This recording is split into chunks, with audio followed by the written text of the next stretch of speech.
கர்த்தருடைய பரிசுத்த நாமத்தில் எல்லாருக்கும் என்னுடைய வாழ்த்துக்களை தெரிவித்துக் கொள்கிறேன்.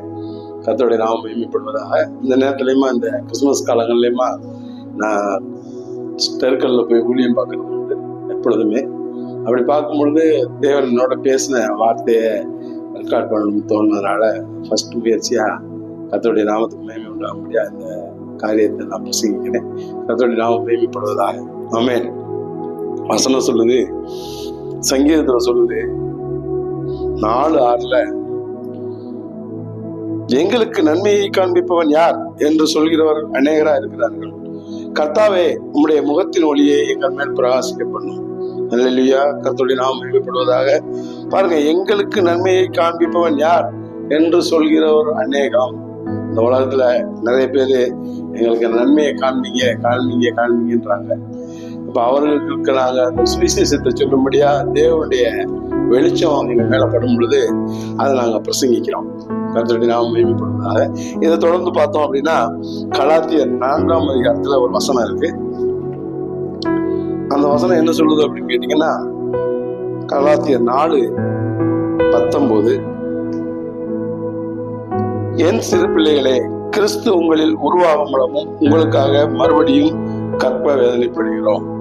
அப்ப சிறு பிள்ளைகளுக்கு, அதாவது வெளியுள்ளவங்க சொல்லலாம், ரசிக்கப்பட்டவங்க சொல்லலாம். அப்ப நான் சிறு பிள்ளையா இருந்தேன் அப்படின்னா இந்த செய்தி எனக்கு வேணும். சிறு பிள்ளைகளா எனக்கு விவரம் தெரியாது. சிறு பிள்ளைகள இடத்தில் வரவிடுங்கள், அவங்களுக்கு நல்லது கெட்டது புரியாது. ஆனா அவங்களுக்கு தான் இந்த சத்தியத்தை சொல்றாரு. கிறிஸ்து உங்களில் உருவாகும் அளவும் மறுபடியும் கற்ப வேதனைப்படுகிறோம். அல்லேலூயா. அப்ப கற்ப வேதனை அப்படின்னு சொல்லி நம்ம எடுத்துக்கிட்டோம்னா எந்த காரியத்தை சொல்லுது அப்படின்னு கேட்டா, ஒரு குழந்தை தாயின் வயிற்றுல உருவாகுறது சொல்லுது. ஒரு தாயின் கருவறையில ஒரு குழந்தை உருவாகுறது எவ்வளவு நேரம் ஆகும் அப்படின்னு கேட்டா சரி, ஒரு 5 செகண்டோ 10 செகண்டோ. ஸோ ஒரு சின்ன கடுகளவு ஒரு அது தாயின் கருவறைக்கு போகும்போது அந்த காரியம் ஒரு குழந்தையா தனுப்பிச்சிருது. அது ஒரு ஃபிராக்சர் ஆஃப் செகண்ட் தான். அது ரெண்டு கருவும் ஒன்னா சேரும்போது ஒரு குழந்தைய உண்டாக்கிறது. அதோட முடிஞ்சா அப்படின்னு கேட்டா அது இல்லை. அது என்ன ஆகுது, 9 மாசம் அந்த தாய்க்கும் பிள்ளைக்கும் குறிக்கப்பட்ட காலம், அந்த நாட்கள் வரைக்கும் அந்த தாயின் கருவறையில வளரணும். அது தேவனால நியமிக்கப்பட்ட நீதி.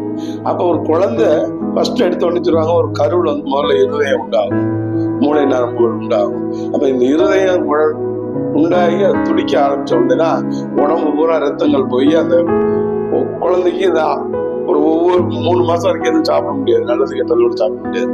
அப்ப அந்த குழந்தை அப்படி கொஞ்சம் கொஞ்சமா உருவாகி கண்ணு, காது, மூக்கு, காலு அப்ப எடுத்துக்கிட்டோம்னா சரி, அது அதாவது எப்படி சொல்றது, அந்த குழந்தை உருவாகாம போயிருச்சு அப்படின்னா சரி, அந்த குழந்தை பிளட்டை தான் பார்க்க முடியுது, அப்படியே ஒரு முழு உருவமா பார்க்க முடியல. அது ஏஜுக்கு தக்கன அந்த எத்தனை நாள் வயிற்றுக்குள்ள இருந்துச்சா அதுக்கு தக்கன அந்த உருவத்தை பார்க்கணும். அப்ப அந்த உருவம் உள்ள கொஞ்சம் கொஞ்சமா வளரும். ஆனா ஒரு ஃபிராக்சர் ஆஃப் செகண்ட்ல அந்த குழந்தை வயிற்றுல உண்டாயிடுச்சு. ஆனா அந்த அவயவங்கள் டெய்லி வளருது. அதுக்குதான் பவுல் சொல்றான், பவுல பசுக்கு சொல்றாங்க, உங்களில் கிறிஸ்து உருவாகும் அளவும். அப்போ யாரோ ஒரு ரட்சிப்பின் வார்த்தைய சொல்லி உங்க இதயத்துல இருந்த இயேசு உண்டாரு. பாருங்களேன், மரியாதை எடுத்துக்கிட்டோம் அப்படின்னா அங்க இருந்து தூதன் வர்றாரு. தூதன் மரியாதை சந்திக்கிறாங்க. மரியாதை சந்திச்சு மரியாளோட பேசுறாங்க. மரியாளோட பேசும்போது நம்ம லூக்கா சுவிசேஷ புத்தகத்துல 1ஆவது அதிகாரம் அதுல 26 இருந்து சோதரம் கர்த்தருடைய நாமம் மகிமைப்படுவதாக. அப்ப 26வது வசனத்துல இருந்து, தாவீது வம்சத்தாகிய யோசேப்பு என்கிற நாமமுள்ள புருஷன் நியமிக்கப்பட்டிருந்த ஒரு ஸ்திரீயினிடத்தில் தேவனால் அனுப்பப்பட்டவன், அந்த கன்னிகை பேர் மரியாதை சந்திக்க ஒரு தூதன் வந்தாங்க. நம்ம அவங்க வீட்டுல அவங்க ஜெபம் பண்ணிக்கிட்டு இருக்கும்போது என்ன செய்யறாங்க, அந்த தூதன் பரலோகத்துல சொல்லப்பட்ட வார்த்தையை அவங்கள்ட்ட சொல்றாங்க. அதில் இந்த மரியே வாழ்க, கர்த்தருடைய திருவயிற்றில் இயேசுவும் ஆசீர்வதிக்கப்பட்டவரே, கிருபை பெற்றவரே, நீ வாழ்கன்னு சொல்லி அந்த இதை சொல்றாங்க. அந்த வார்த்தையை சொன்ன உடனே அவங்க மரியாதை என்ன சொல்றாங்க, அதற்கு மரியாதை, இதோ நான் ஆண்டவருக்கு அடிமை, உங்களுடைய வார்த்தையின்படியே ஆக கிடவது என்றார். அப்படி சொன்ன உடனே தூதன் போயிட்டான் பாருங்க. ஆனா வந்து அந்த வார்த்தை அவங்க காதுக்குள்ள போய் வயிற்றுல இயேசுவை உண்டாக்கிடுச்சு. இந்த பேச்சுவார்த்தைன்னு சொல்றது ஒரு 2 நிமிஷமோ 3 நிமிஷமோ. அப்ப மரியாதை அதை ஆமோதிக்கும் போது ரிசீவ் பண்ணிக்கிற போது அவங்க வயிற்றுல ஒரு கரு உண்டாயிருச்சு. ஆனா இயேசு கிறிஸ்து 9 மாசம் என்ன செஞ்சாங்க, அவங்க வயிற்றுல வளர்ந்தாங்க. அப்ப என்ன செஞ்சிருக்காங்க, அவங்க இயேசுக்கும் அதே ஹார்மோன் தான். முதல்ல இருதயம் உண்டாயிருக்கும், நரம்பு உண்டாயிருக்கும், மூளை உண்டாயிருக்கும், நுரையீரல், கல்லீரல், அப்படி ஒவ்வொரு அவயவமா அந்த அவயவம்ல இல்லை. ஆனா அது ஒண்ணு ஒண்ணா உண்டாகுது. இதுக்கு தக்கன அந்த தாய் வந்து அந்த கற்ப வேதனைப்படணும், சும்மாலாம் கிடையாது. 3 மாசத்துக்கு எடுத்துட்டு அவங்க எதுவுமே சாப்பிட முடியாது. சாப்பிட்டா என்ன செஞ்சிடும், உடனே வாந்தி இருக்கும், நல்லதா கேட்டால் வாந்தி இருக்கும். அப்ப அவங்களால படுக்க முடியாது, இருக்க முடியாது, உட்கார முடியாது, வாந்தி வராது, அப்படி படுற கஷ்டமான கஷ்டம். அப்ப என்னன்னு கேட்டா, உள்ள ஒரு நல்லது உண்டானா எதுவுமே நமக்குள்ள போக மாட்டேங்குது. நான் குடியாரனா இருந்தேன். இயேசுவை ஏற்றுக்கொண்டு என் இதயத்துக்குள்ள இயேசு வந்தவரை என்னால குடிக்க முடியல, என்னால தண்ணி அடிக்க முடியல, சிகரெட் அடிக்க முடியல, எந்த பாவமும் செய்ய முடியல. ஒரு பாட்டு கூட உண்ணவும் முடியல, உறங்கிடவும் முடியல, எண்ணங்களே ஏக்கங்களே உமத்தான் தேடுதையா. அல்லேலூயா. அப்ப பாருங்க, இந்த எண்ணங்கள் நமக்குள்ள, தேவன் எனக்குள்ள உருவான உடனே என்னுடைய ஸ்டார்டிங் பாயிண்ட் ஆரம்பிச்சிருது. ஆனா ஆரம்பிச்சா என்னுடைய அவயவம் வளர்ந்துருச்சா? நம்ம பிரயாசப்பட்டாதான் அந்த அவயவங்களை சரி பண்ணி. அப்ப பாருங்க, இப்ப டெக்னாலஜி கூடி போயிடுச்சு. 3 மாசத்துல ஒரு ஸ்கேனு, 5 மாசத்துல ஒரு ஸ்கேனு, விட்டா வாரத்துக்கு ஒரு ஸ்கேன் எடுக்கிறாங்க. ஏன் எடுக்கிறாங்க? புள்ள ஒழுங்கா வளர்ந்துருக்கா? 3 மாசம் 4 மாசத்துல இந்த புள்ள ஒழுங்கா வளரல, ஹார்ட் சரியில்லை, அது சரியில்லை, உடனே அபார்ட் பண்ணிடுறாங்க. ஆனா நாங்க சில இடங்கள்ல ஜெபம் பண்ற இடங்கள்ல பாக்குறோம், அவங்க என்ன செய்யறாங்க, ஜெபம் பண்ணி வைராக்கியமா இருந்து, என் பிள்ளைக்கு இருதயம் நல்லா தான் இருக்கு, வெளிப்புறத்தை உண்டாக்கினவர் உட்புறத்தை உண்டாக்கவில்லைன்னு சொல்லி வைராக்கியமா எவ்வளவு ஊனத்துல பிறக்காதுன்னு சொல்லி வைராக்கியமா ஜெபம் பண்ணி அந்த முள்ளைய முழுசா நல்லபடியா பெற்றிருக்கிறது நாங்க பார்க்கணும். தேவனுடைய நாமம் மேம்படுவதாக. அப்ப இதே போலதான் ஒருத்தன் கிறிஸ்துவுக்குள் இருந்தால் புது சிருஷ்டியா இருக்கான். ஆனா அவன் எங்கெல்லாம் மாறுபடுதா அப்படின்னு சொன்னா ஒரு பெரிய கேள்வி. கிறிஸ்துவுக்குள்ள பிறந்தாச்சு, நம்ம உள்ள இதயத்துக்குள்ள இயேசு உண்டாயிட்டாரு. எப்படி மரியாதை பார்த்து வானதூதர் சொன்ன உடனே அந்த வார்த்தை அவங்க காதுக்குள்ள போய் அவங்க வயிற்றுல இயேசு உண்டாக்கிடுச்சு. இதே போலதான் நான் ஒரு குடியா இருப்பேன், ரோட்ல தெருவில் கிடந்து அன்னைக்கு இருப்பேன். அப்ப யாரும் எனக்கு ஜெபம் பண்ணிருக்கு, ஜெபம் பண்ணும் போது யாரும் எனக்கு இயேசுவை பத்தி சொல்லியிருக்கு. அந்த வார்த்தையை காதுக்குள்ள போய் மரியாதைக்கு வயிற்றுல எனக்கு இயேசுவே உண்டாக்கிடுச்சு. என் இதயத்துல இயேசு உண்டானவரை நான் அபார்ட் ஆகாம பத்திரமா பார்த்துக்கணும். எத்தனையோ முறை அந்த மாதிரி பலவீனங்கள் ஏற்பட்டாலும் டக்குன்னு எப்படி ஒரு சோமில்லாத ஒரு ஸ்திரீகள் சிரமப்பட்டு அடிச்சுறாங்க, உடனே டாக்டர்கிட்ட போய் காமிச்சு அந்த சத்து மாத்திரை வாங்கி போடுறது, அது வாங்கி போடுறது, இந்த பிரச்சனை அந்த பிரச்சனை எல்லாத்தையும் டீல் பண்ணி அந்த குழந்தைய எப்படியாவது வளர்த்தணும்னு சொல்லி அவங்க ஆசைப்படுறாங்க. இதே போலதான் எனக்குள்ள நான் ஒரு இயேசுவை ஏற்றுக்கொண்ட உடனே ஒரு பாவத்தை செய்யும் போது எனக்குள்ள ஒரு தேவனே எனக்குள்ள அபாட்டான மாதிரி ஒரு ஃபீல். உடனே நான் என்ன செய்ய வேண்டியது, நேர தேவ சம்பவத்துக்கு ஓடி அந்த ஊழியக்காரங்கிட்ட போய் எப்படியாவது அந்த வார்த்தையை கேட்டு கொண்டு என்னுடைய வயிற்றுல இருக்க இதயத்துல இருக்கிற குழந்தைய நான் முதல்ல ஸ்ட்ரென்தன் பண்ணணும். கர்த்தருடைய நாமம் மேம்படுவதாக. பாருங்க, யாத்திராகமத்துல 35வது அதிகாரத்துல 25-26 பார்த்தோம்னா சரி, அந்த இடத்துல வந்து பெண்கள் வந்து அந்த ரத்தாம்பரம் நூல்லாம் கொண்டு வந்து, இளநீர் நூலை, சோப்பு நூல்லாம் கொண்டு வந்து அவங்க ஞானம் பிளஸுக்கு எடுப்பதில் அடைந்து அவங்க அதை நெஞ்சாகன்னு பார்க்கணும். நான் நிறைய இடங்கள்ல பார்த்திருக்கேன், ஒரு தாய் கன்சீவ் ஆயிட்டா அவங்க ஒரு சொட்டர் பின்னுவாங்க. சொட்டர் அந்த கன்சீவா இருக்கிற 9 மாசமும் அவங்க நினைவுகள் அங்கிட்டுலாம் போகாம அந்த குழந்தைய குறிச்சு இருக்கணுன்றதுக்காண்டி அந்த குழந்தைக்கு ஒரு சொட்டர் பின்னிக்கிட்டே இருப்பாங்க. ஏன் மரியாதை கூட பண்ணுனதா நாம வேதத்துல பார்க்கலாம், நல்ல சொல்லுவாங்க. ஆனா வந்து அப்படி எந்த ட்ரெஸ் இருந்துச்சு அப்படின்னு சொல்றாங்க பாருங்க. இயேசு வந்து அப்படி ட்ரெஸ் எல்லாம் பங்கு போட்டுக்கிட்டாங்க, அநேக ட்ரெஸ்களை பங்கு போட்டுக்கிட்டாங்க. ஆனா ஒரு ட்ரெஸ் எப்படி இருந்துச்சுன்னு வேதம் சொல்றதுன்னு கேட்டாச்சு, அங்கி எடுத்தார்கள், அந்த அங்கியின் தையல் இல்லாமல் மேல் தொடங்கி முழுவதும் நெய்யப்பட்டதா இருந்துச்சு. ஃபுல் அவர் ட்ரெஸ் வந்து அந்த சொற்று மாதிரி ஒரே நூல்ல, அவன் பல நூல் போட்டாலும் ஒரே தையல் இருக்காது, அதை நெய்தலே சொற்று பின்ற மாதிரியே பண்ணுவாங்க. முழுவதும் நெய்யப்பட்டதா இருந்தது. அவைகளை இதை நம்ம கிழிக்காமல் யாருக்கு வருமோ என்று இதை குறித்து சீட்டு போடுவோம் அப்படின்னு சொல்லி அவங்க கூட சீட்டு போட்டாங்க. அப்ப அதை சொல்லுவாங்க, சொல்லுவாங்க கேள்விப்பட்டிருக்கேன், மரியாதை தான் அந்த ட்ரெஸ் அவங்க செஞ்சு கொடுத்தாங்க. அப்ப யோசேப்பு எப்படி அவரு யாக்கோபு எப்படி யோசேப்புக்கு ஒரு பலவர்னா எங்கேயும் செஞ்சு கொடுத்தாரோ அதே போல அவங்க தாய் அவளத்தையும் தன் இருதயத்தில் வைத்துக் கொண்டு இயேசுக்கு ஒரு சொற்று பின்னி கொடுத்தாருன்னு நான் விசுவசிக்கிறேன். அல்லேலூயா. அப்ப பாருங்க, அப்படியா நான் என்ன செய்யணும் அப்படின்னு கேட்டாச்சு. புத்தியுள்ள ஸ்திரியை வீட்டை கட்டுறான்னா நான் இயேசுடைய மனவாட்டி. நம்ம இயேசுவை பத்தி ஒரு ஆளுக்கு சொல்லும் போது அவங்க இருதயத்துல இயேசு உண்டாயிடுறாரு. நான் என்ன செய்யணும்? நானும் ஏனதோடு போகக்கூடாது. நான் போய் ரெகுலரா அவருக்கு கிறிஸ்து உருவாகும் அளவும் நான் கற்பவேதனை பண்ணணும். எடுத்த உடனே என்னுடைய அவயவம் வயிற்றுல இருக்கிற பிள்ளைக்கு கரு தாய் சப்போர்ட் பண்ண அந்த அவயவம் உருவாது. ஆனா நமக்கு அந்த காரியம் கிடையாது. நம்மளுடைய சரீரத்துல அவயவங்க ஆல்ரெடி இருக்கு. ஆனா அது எப்படி இருக்கு? பிசாசோட சேர்ந்து பிசாசினுடைய எண்ணம் புத்தி தலையில, பிசாசுடைய கண்ணு பிசாசு மாதிரி பாக்குது, காது பிசாசு காரியங்களை கேக்குது, வாயி பிசாசு காரியத்தை பேசுது, இருதயம் பிசாசு காரியத்தை யோசிக்குது, நம்ம காலு பிசாசு காரியம் நடக்குது. இப்படியே ஒவ்வொரு அவயவும் எனக்கு கெட்டு போயிருக்கு. ஆனா கிறிஸ்து என் இருதயத்துல உண்டாகும் போது நான் போராடி பிரயாசப்படுறேன். அப்ப என்ன நடக்கு? கர்த்தருடைய ஆவியானவர் எனக்குள்ள ஹெல்ப் பண்றேன். எப்படி ஒரு தாய் சப்போர்ட் பண்ணி உள்ள சரீரம் எனக்கு சப்போர்ட் பண்ணும் போது நானும் அதுக்கு சப்போர்ட் பண்ணும் போது எப்படி அந்த கரு எனக்குள்ள உருவாகுதோ, இதே போல நம்ம சத்தியத்தை கேட்க மரியாதையுடைய காரியத்தை நம்ம நல்லா பார்க்க முடியும். மரியாதை கர்ப்பமான உடனே அவங்க என்ன எழுந்து மலை தேசத்துக்கு போனாங்க. மலை தேசத்துல யார் இருந்தா? எலிசபெத் இருந்தாங்க. எலிசபெத் ஆல்ரெடி யோவான் ஸ்நானகர்ல பிணைஞ்சிருக்காங்க, வயிற்றுல சுமந்துருக்காங்க, ஏற்கனவே இருக்காங்க. இவங்க போய் பார்த்த உடனே இவங்க வாழ்த்து சொல்றாங்க, எலிசபெத் வயிற்றில் உள்ள பிள்ளை துள்ளிட்டு. இல்லையா?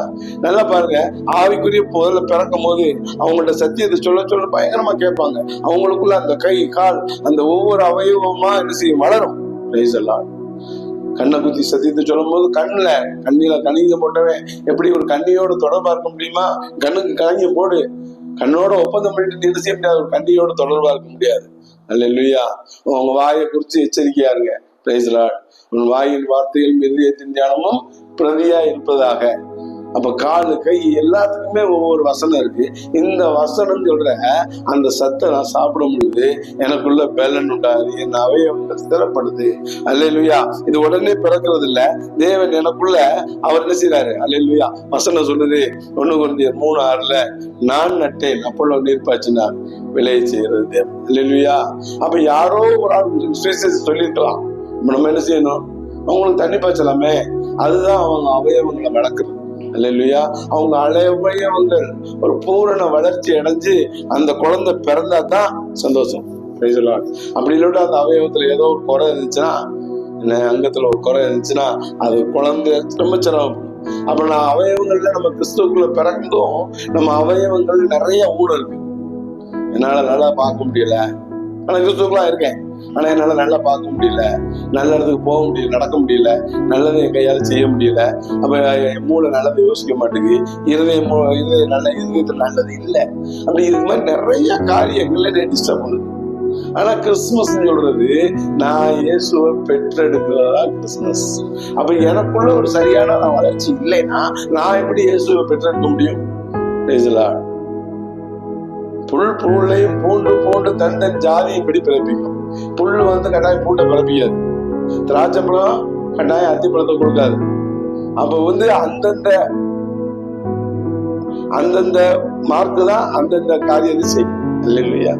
அப்ப நான் கிறிஸ்துவா இருந்தா தான் நான் ஒரு கிறிஸ்துவ பெற்றெடுக்க முடியுமோ இல்லையா?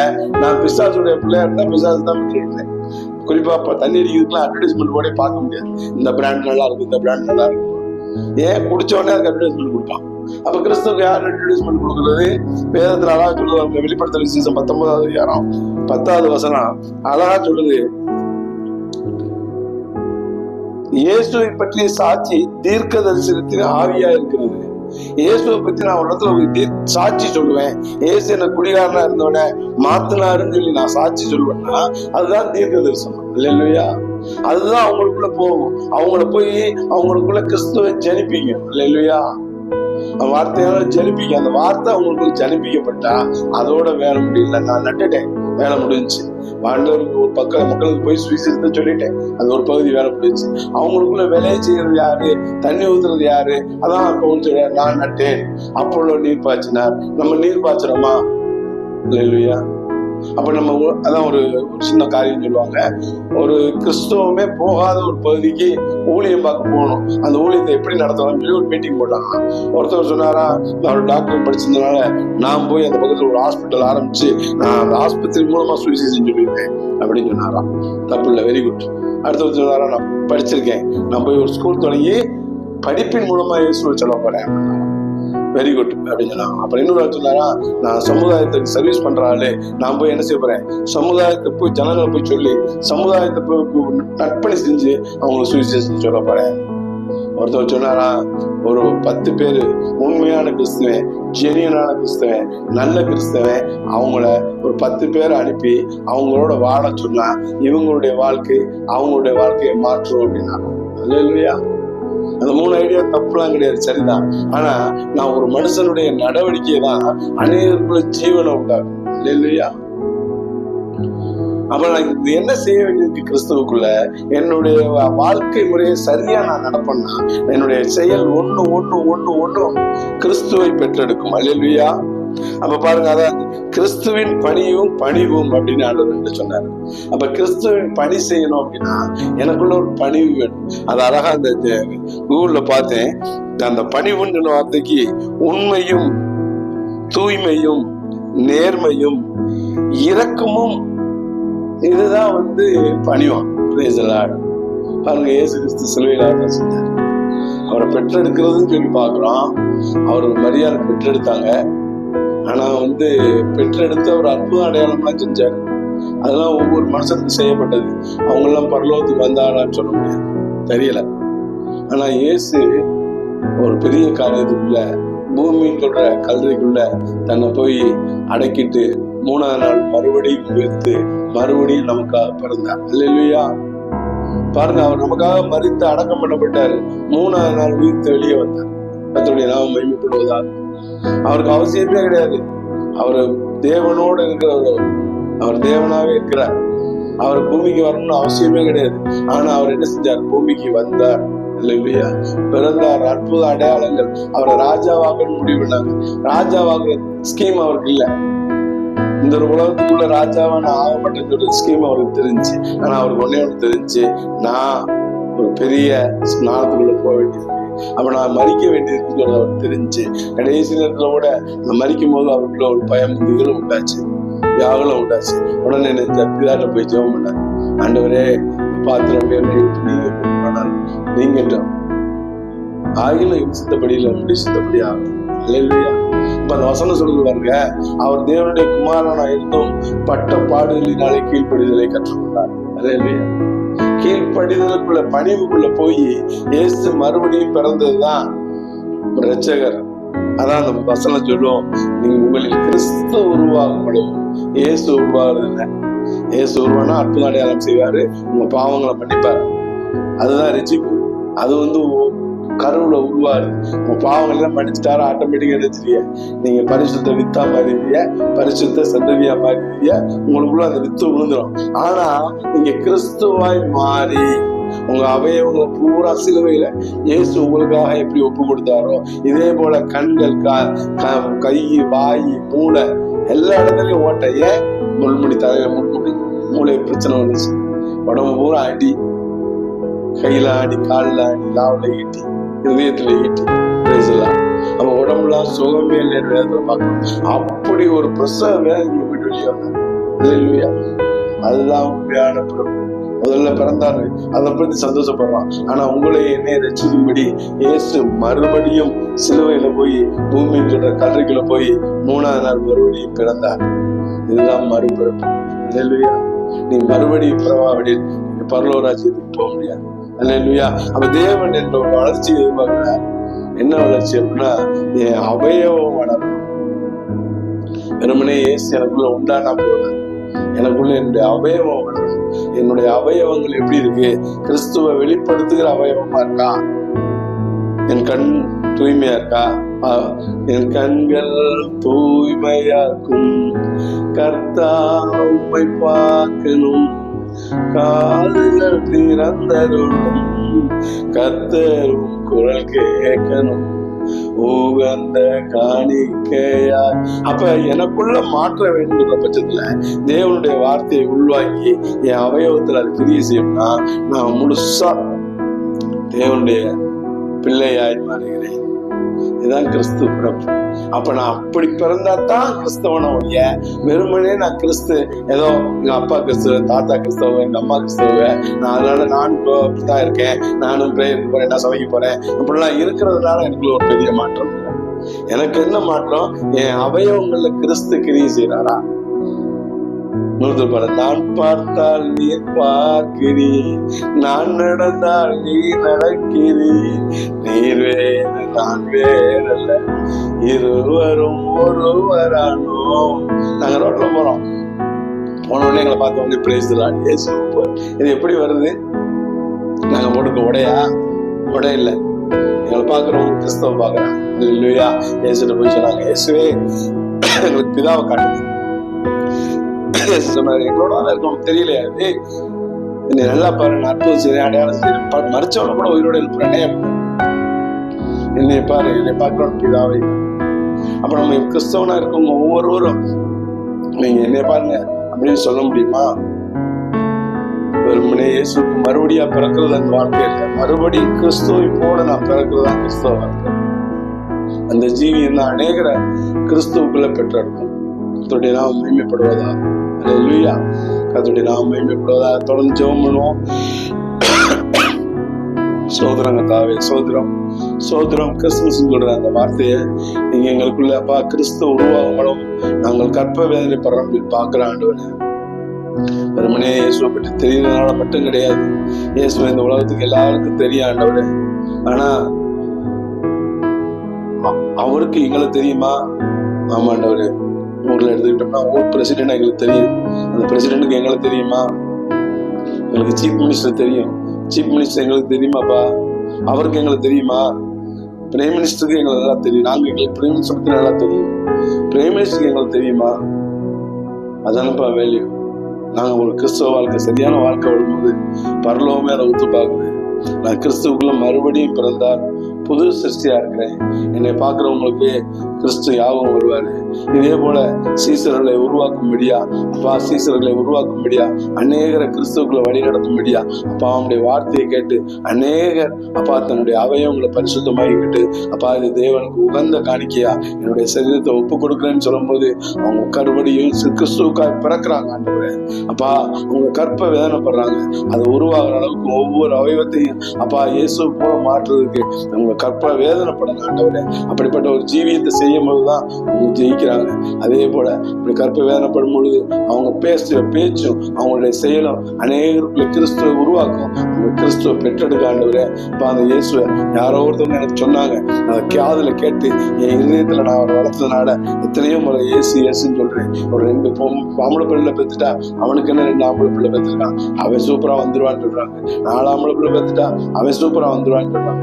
ஆனா நாங்க உங்களை இந்த உலகத்துல பெற்றெடுப்போம்னா, நாங்க இந்த உலகத்துல உங்களை பெற்றெடுப்போம்னா அது அநேருக்கு ஆசீர்வாதம் ஆண்டவரே.